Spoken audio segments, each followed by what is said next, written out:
리니어 알제브라를 수강했다라고 한다면 그건 진짜 거짓말일 거예요. 그렇죠?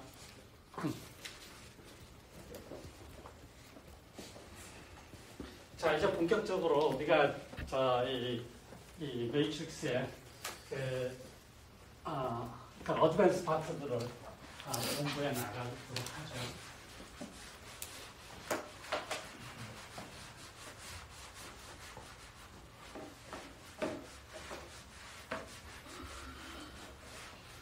자, 여러분들이 지금 다시 한번 말씀을 드리는데 우리가 AX equal B 이 문제를 푸는 게 선형대수에서 굉장히 중요한 파트예요. 그렇죠? 자, 그래서 우리가 이제 일반적으로 A를 n by n 매트릭스라고 우리가 생각을 하는데 n by n 케이스를 한번 좀 더 들여다보자는 얘기죠. A가 정방향. 그래서 이게 만약에 리얼 넘버 상에서 리얼 넘버 상에서 만약에 아니면 컴플렉스 넘버 상에서 아니면 일반적인 필드 상에서 그렇게 생각을 해서 해보면 이렇든 뭐 재미있겠죠. 자, 그러면 기본적인 전제가 뭐냐면 저걸 하나의 엘리먼트로 보지 말고 저 A가 속하는 게 n by n 매트릭스들의 집합 여기에 들어올 거잖아요. 그렇죠? 자, 그러면 여러분들이 여기 이거의 개수가 도대체 얼마죠? n by n 매트릭스의 개수?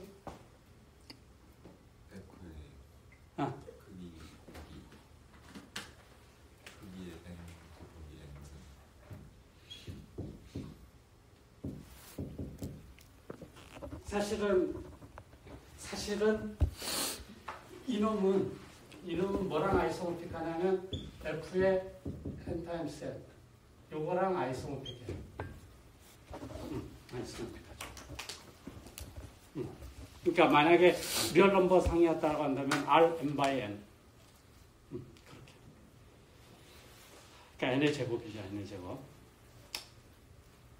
그러니까 만약에 리얼 넘버 상에서 저 매트릭스를 생각한다면 와, 저거는 끔찍하게 많은 게 아니라 여러분들 살아생전에 카운팅 못하는 무한계의 숫자죠. 그 무한도 오더가 있죠. 무한 제곱이냐 무한 무한의 n의 제곱 형태로 있죠. 자, 그래서 우리가 지금 뭐냐면 이 n by n 매트릭스들을 가지고서 이거 예를 들어서 이걸 조각조각 내보자 이거죠. 조각조각 내보자. 그러니까 서브셋으로 조각조각 내보자. 여기에 A하고 B가 있다고 한다면 이 두 개는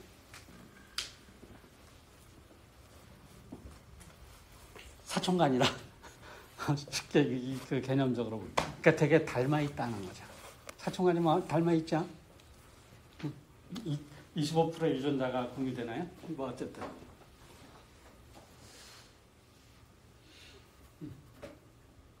자, 그래서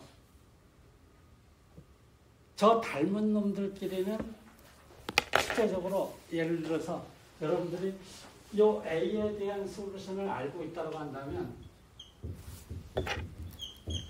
요거에 대한 솔루션을 쉽게 알 수 있는 거 아니냐 이런 개념이에요.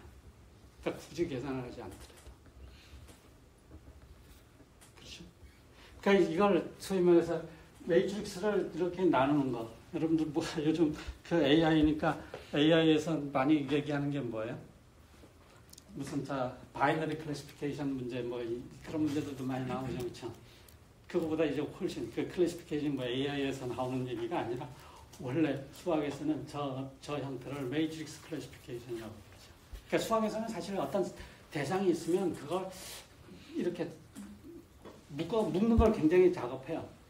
여러분들 그 정수가 있었을 때 요일별로 묶는 게 일종의 서로 날짜가 다르더라도 요일별로 묶게 되면 소위 말해서 각 요일에 해당하는 날짜들끼리는 그 사촌간이라고 볼 수 있죠. 그런 식으로. 그래서 일종의 이걸 우리가 매트릭스 클래시피케이션에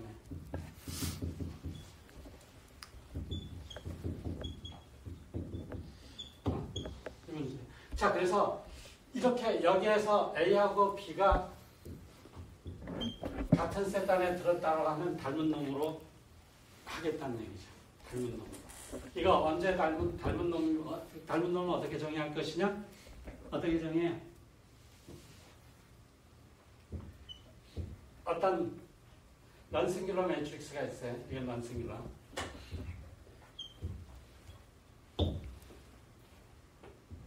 B가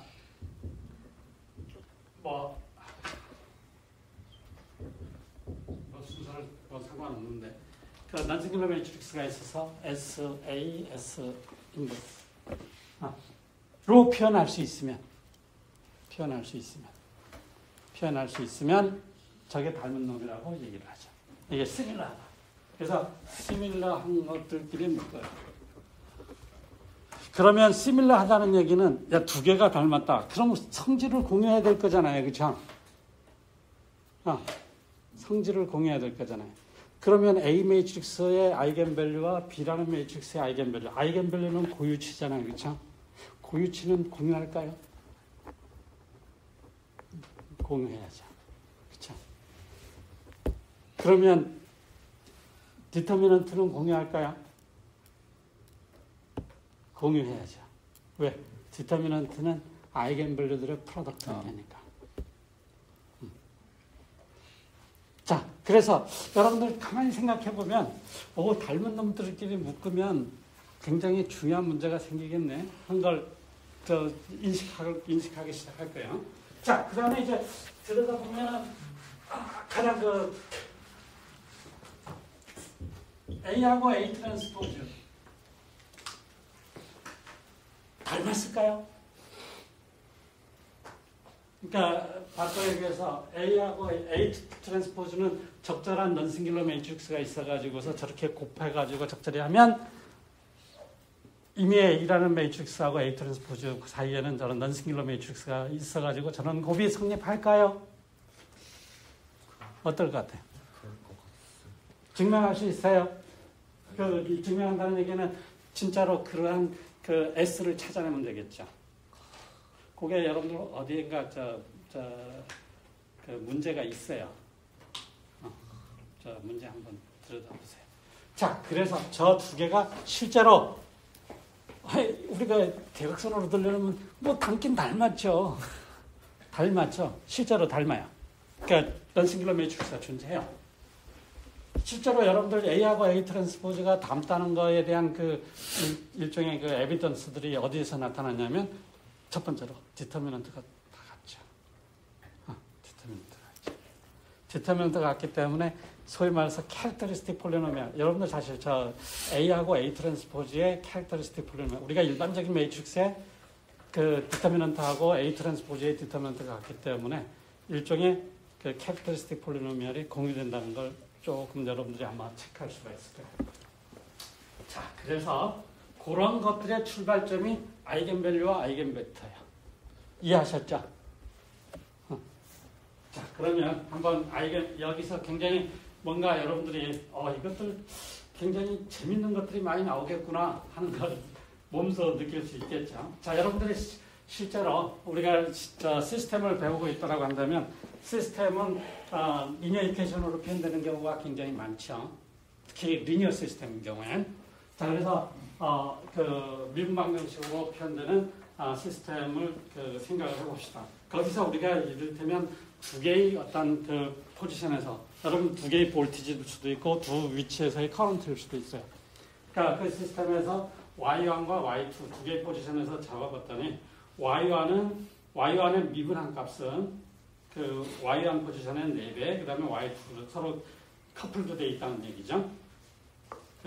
Y2의 5배, 그 다음에 Y2의 미분 값은 이런 형태로 주어졌다라고 가정을 해봅시다. 그 다음에 요 Y1 제로와 Y2의 제로에 해당하는 값은 바로 이니셜 컨디션이죠. 그럼 미분 방정식, 타임에 대한 미분 방정식이 있고, 그 다음에 이니셜 컨디션이 있으면 이제 우리가 실제적으로 그 이니셜 컨디션에 의해 가지고 우리가 임의의 t라는 타임에서 어떤 값이냐.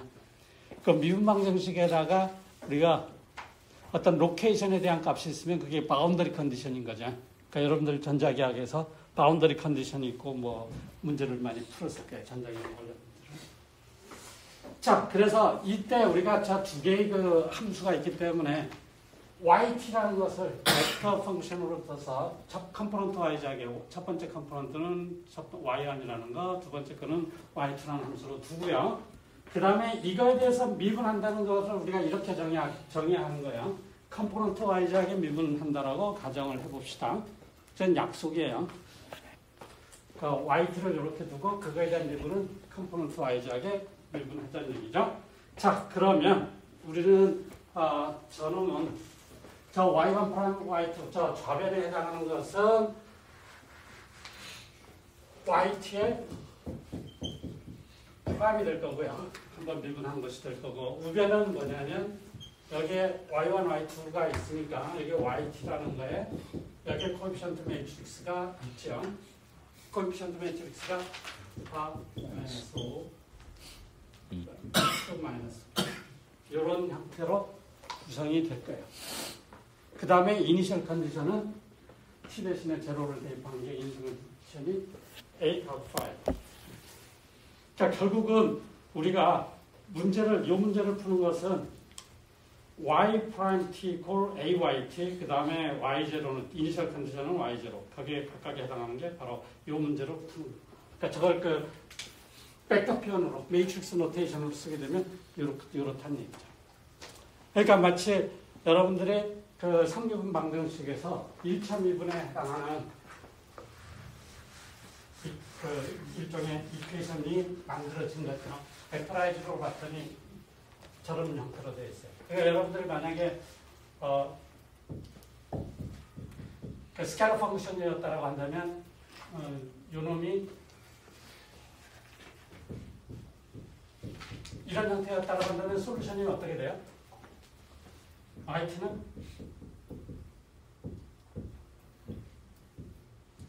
이게 제너럴 솔루션이죠. 솔루션 맞죠? 미분 방정식에서 열심히 했을 거예요. 상미분 방정식. A가 컨스탄트라고. 맞죠? 그러니까 마치 여기에서 y0는 뭐 C였다라고 하면 정확하게 이게 솔루션이 되는 거죠. 자, 그렇다면 우리가 지금 이거잖아요. y 프라임 t equal a yt. 자, 이 형태니까 이거의 솔루션을 여기서 보면 바로 이런 형태니까 대신에 여기 벡터로 표현하자는 얘기죠. 그러니까 익스포넨셜 람다 t x고 한번 더 보자 이거야. 이건 더 보자 이거야. 저게 솔루션이 되지 않을까 하는 거죠. 익스포넨셜 람다 t x. 우리가 바로 이런 모양이니까요. 스케일러일 때. 자, 우리가 이 람다는 일단은 그냥 두고 해보자니. 자, 그러면 우리가 벡터 함수가 이렇게 주어졌다고 하면 x는 그 시간에 대해서 무관한 컨스탄트. 자, 그러면 yt에서 미분하면 어떻게 되느냐면 익스포넨셜 람다 t 람다에다가 x가 될 거고요. 그 다음에 이걸 이제 우변에다 만약에 지금 요 식에다가 대입을 하게 되면 그 yt 대신에 대입하면 익스포넨셜 람다 t ax가 나올 거예요. 자, 임의의 시간트에 대해서 요 놈은 넌제로니까 캔슬이 될 거고요. 캔슬 되고 남는 게 뭐냐면 ax equal lambda x. 즉 무슨 얘기냐면 요렇게 둔 놈이 솔루션일 필요 충분 조건은 요 이퀘이션을 만족하면 되더라는 얘기죠. ax equal lambda x. 그러니까 결국에 우리가 ax equal lambda x가 되는 그러한 그러한 x하고 람다가 있다라고 한다면 그거는 바로 요 미분 방정식에 이렇게 대입해가지고 솔루션이 된다 하는 얘기죠. 이해하셨죠? 그러니까 결국은 무슨 얘기냐? 미분 방정식 같은 거를 미분 방정식에 해당하는 문제를 ax equal lambda x 문제로 바꿔서 풀 수 있다 하는 얘기예요. 이해하셨죠? 자, 그래서 우리가 이제 결국은 이 ax 이퀄 람다 x는 저거는 뭐 어떻게 보면 ax는 람다 ix니까 이거 바꿔보면 a 마이너스 람다 i의 x 이퀄 0. 즉 우리가 리니어 알제브라에서 ax 이퀄 b를 푸는 문제와 사실 그거에 똑같은 문제죠. a 마이너스 람다 i의 널 스페이스를 찾아라 하는 문제와 같은 얘기예요. 그렇죠? 자, 그래서 이제 우리는 이러한 미분방정식 형태가 주어지면 여러분들이 진짜 회로 이론이나 아니면 그 시노미 시스템에서 나타나는 상미분방정식은 전부 이런 식으로 풀 수가 있어요. 풀 수가 있다는 거하고 이피션트하게 푼다는 거하고는 다른 얘기죠. 그렇죠? 뭐 이렇게 바꿔서 더 이피션트하게 풀 수도 있을 거고 아니면 다른 알고리즘으로 더 쉽게 풀 수도 있어요. 어쨌든 이러한 방법으로 치환이 가능하다는 얘기예요. 자, 그래서 우리가 ax 이퀄 람다 x 요 이퀘이션을 주목해서 요걸 만족하는 넌제로 벡터 x. 우리가 요거 제로 벡터는 무조건 다 성립하죠. x가 제로면 제로 벡터면 무조건 다 성립하죠. 그래서 그 x가 제로인 거는 람다랑 무관하기 때문에 그 x가 제로인 거는 우리가 관심이 없어요. 일단은 넌제로 벡터로서 그 ax 이퀄 람다 x가 만족이 된다면 그러한 x를 아이겐 벡터라고 부르고 그 람다에 대응하는 아이겐 벡터 그 다음에 요 람다를 아이겐 밸류라고 얘기해요.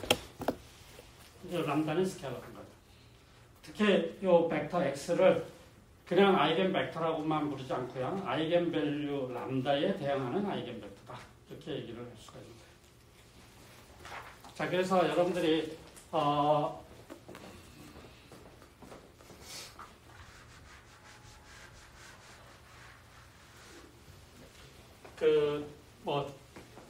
시노미 시스템이든 아니면 뭐 대부분의 시노미 시스템이겠죠. 보게 되면 일종의